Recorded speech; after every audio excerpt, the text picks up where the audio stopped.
Before we get into these eggs, I just want to give a special shout out to One Foot in the Woods. The family over there blessed me with that intro clip, which you'll probably be seeing in the future. If you're interested in checking out One Foot in the Woods, I'll put a link in the description in the pinned comment. And now let's get on to the eggs. Thanks, guys. Welcome back to the Abundant Harvest Homestead. I'm Papa Pepper. In this video, we're just checking up on egg production. I recently did a video talking about how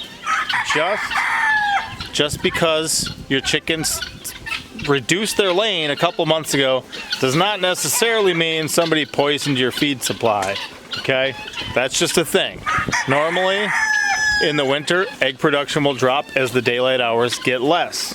I was just talking with a buddy of mine up in Wisconsin. He was talking about working at a ski lift, and I'm thinking like, boy, that must be, I thought that was like already over because it's like 60 degrees t-shirt weather here, and I'm like, oh, no, that's an ongoing job right now. He's in Wisconsin. It's February. But at the moment, I got my girls out here, and we're going to talk a little bit about egg production. We've been getting some warm days. The days are starting to get longer. Things are getting pretty nice. We did switch up our feed. I mentioned that in the last video. If you want to, last video about this, if you want to go back and check that out, I'll link it up here. And egg production is doing pretty well, not only for our chickens, but also for our ducks. So children, our egg production is varying right now, but give me an example of a day. Well, this is a few days ago, and we got 14 eggs that day. And then this, I think, was the day after that, and we got 12 eggs. And this was yesterday, and we only got 10 eggs. 10. And what could cause our egg production to vary from a day to day? Because not all the hens, some of the hens are laying outside of the chicken houses, but then also some hens do not lay every single day. Right, as they get back into production, sometimes they'll give you an egg a day for a certain period, but sometimes they kind of warm up to that. Things vary. We also have little ones that probably aren't laying yet, right? Yeah. But this will be their first year being layers, and then as they said, there's a number of other places that they lay besides in here. And hopefully, turkeys and stuff will be laying this year. See those 3 closest to us? Those are what? Toms. Toms. How many eggs will we get out of those? None. What if they put on eyelashes and say, I'm going to lay an egg? That won't happen. That won't happen? We don't believe them? Okay, so we got the one hen looking to hopefully get some more. And at least one of those great toms is going in the smokehouse, right? So why don't you show me what we got for eggs today? So far, we got one. It was from this morning. All right, is there more laid by now? Probably quite a few, so we'll go get this. All right, let's go. Start off with the duck pen. Okay, yeah, and then show me the duck pen. Because some chickens do lay in the duck pen. Oh, you guys are right. That's getting all snapped. This was, there was a tornado. Yeah, she said it was from a tornado, but I don't know. Well, I can screw these in. And yeah, there's a lot of those that don't work anymore. And I can put a board across the top of there. I'll fix that up while it still exists. Here's a duck pen, and that hen is right there. I got an egg from her a few days ago. She lays really big round eggs usually. And children, I see dishes out here. We got to do better.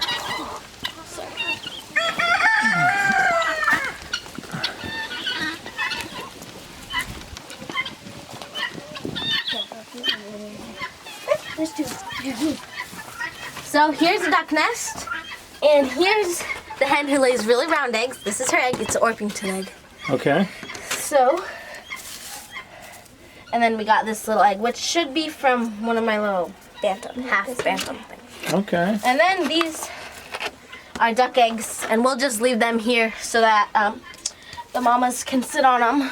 How many we got there? 8? Yeah, and then there's 2 over there. Should be 2 over here, and sometimes the chickens lay over here. All right, just 2 duck eggs over there. Okay. All right.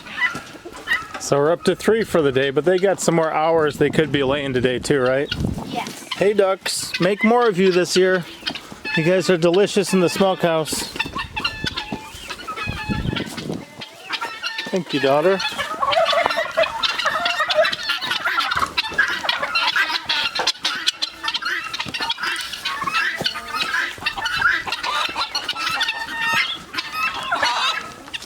Alright. So you can see that quite a few hens have flown over the fence over here. So we'll see. That hen isn't very happy for coming in here right now. Oh, there's a good pile here. Hey, hen.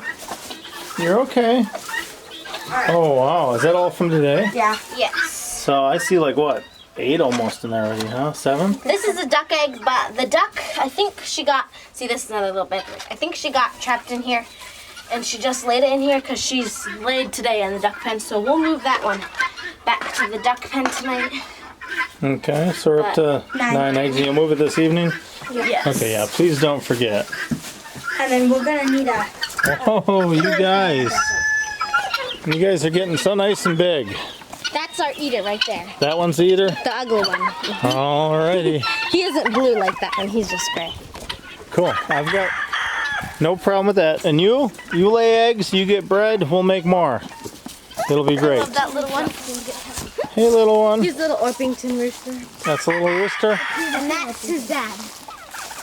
The pretty Orpington. Okay. Now we're going to separate some of our flock moving up because we're going to kind of breed some different types together. We'll get some Polishes with some well, we don't have any Polish hens, do we? No. Sometimes he'll come at you. Oh yeah? It's just Polish chickens, they do that sometimes. Okay. So just watch out for him. He never attacked us yet, but he'll kind of pop up and watch. And then Pinkie has some Splash Americanas. Those guys are beautiful. And we'll be breeding some of those this year. We're gonna have to carry some. Yes.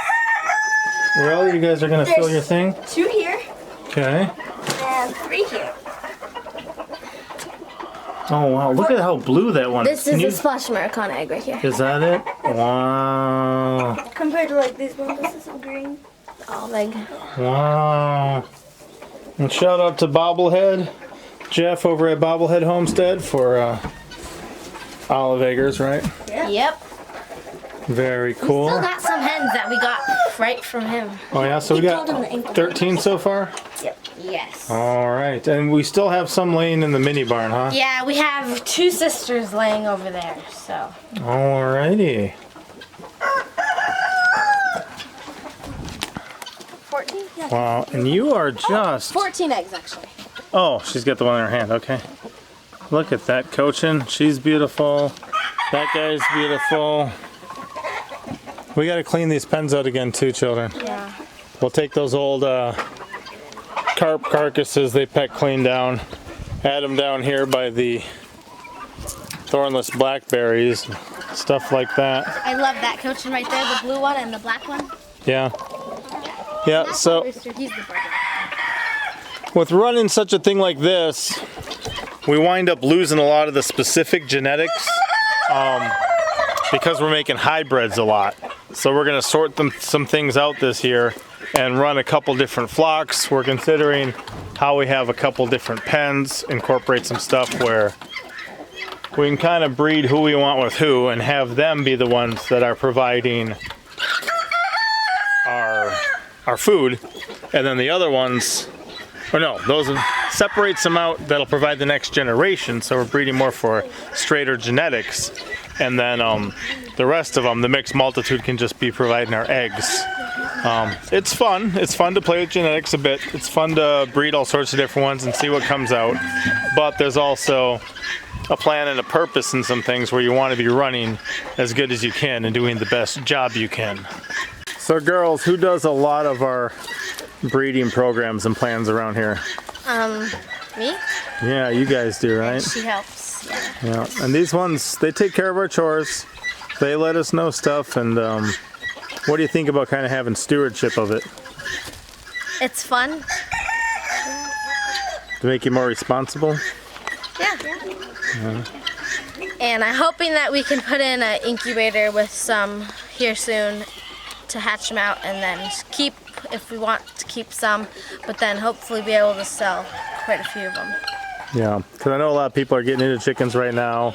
I know we got some meat birds on the way, and we were ordering a big order with some people, and it's pushed out to like May is when we're going to be able to get them. So There might be some things in short supply. There's a lot of stuff going on, of course, about chickens and homestead life. You know, they say this is unhealthy for you and you might be able to get blood clots and things like that because you live out in the country on a homestead. That's because they want you to move into the city. They want you to move into the city? That's why they say that? Yeah. Why? What do you give up when you move to the city that you have here? Just about everything. Ooh, just about everything. A lot of your freedom, right? You know, that's one thing we were talking to. We're contemplating the trip back to Wisconsin, and what I was gonna do is take an overlay of our property here and the acreage that we have and overlay that over our old neighborhood in Wisconsin and actually just take a walk as the family to show them in city blocks like how much stewardship we actually have. And the point is, here these children have a lot more freedom to go a lot farther than we would let them go on a city block. I mean, it's sad these days. We used to run around a lot back in the 80s and 90s and go way far away from everything.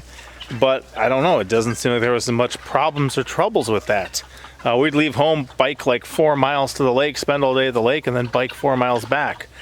These days, alone, I wouldn't really let some of my children, you know, walk around like a 4-block radius in the city because who knows what's going to happen, you know, kitty corner to that. Who knows who's going to roll up or other things. It's just, don't want to be fear-mongering, but I also want to be wise and, of course, a faithful father as the one protecting these guys. So, can we get another good look at that egg harvest from today?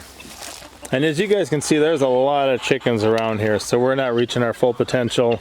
We do cull the older ones. Let's see, if we set like one here and one there or something. There you go. Oh, that's beautiful. 14 so far today. That's not including the ones laying back at the mini barn. And then wherever else the other sisters and the mom are laying, because those are Silver Dollar City's daughters who are laying over there, and they still are just about wild still sometimes. Sure, and that means they, you know, they're nice to us, but they fend for themselves a lot and we don't really feed them much or things like that. When I let them out, the other chickens will come and eat, but they just fly right over to go lay their eggs and find something to eat in the woods. That's awesome. And so, yeah, I don't know where other hens of her babies are laying or where she might be laying, but I know that 2 of her daughters are laying over there, so. Awesome, and some still might lay today, right? Or are they done for the day? Sometimes we get eggs later in the day, yeah. It's only 3 each. Okay. There could still be some more. Awesome. One of our chickens, she actually hatched a baby and she raised it out here. We only gave it a little bit of food maybe a few days after it was born. Wow. Isn't it amazing? I mean, I love an animal that can pretty much run itself if it has to. Plus the mom was raised with just her mom feeding them whatever she could Was find. that the ones hatched out in, they hatched out in like January, They didn't they? hatched out January 13th, I think. But then this was a little chick who hatched out in the smokehouse. Oh, And yeah, so yeah. his mom did the same thing that her mom did. And so, yeah. Very cool. Have some with maternal instincts that'll not only hatch out a baby, but take care of one. Oh. The dogs are part of our alarm system. There's a number of people walking up the road past our property right now. So I know some people don't like to hear dogs barking. We do, because it notifies us of things. I wouldn't have noticed it as quickly without them tipping us off. So, all right, we'll see you next time.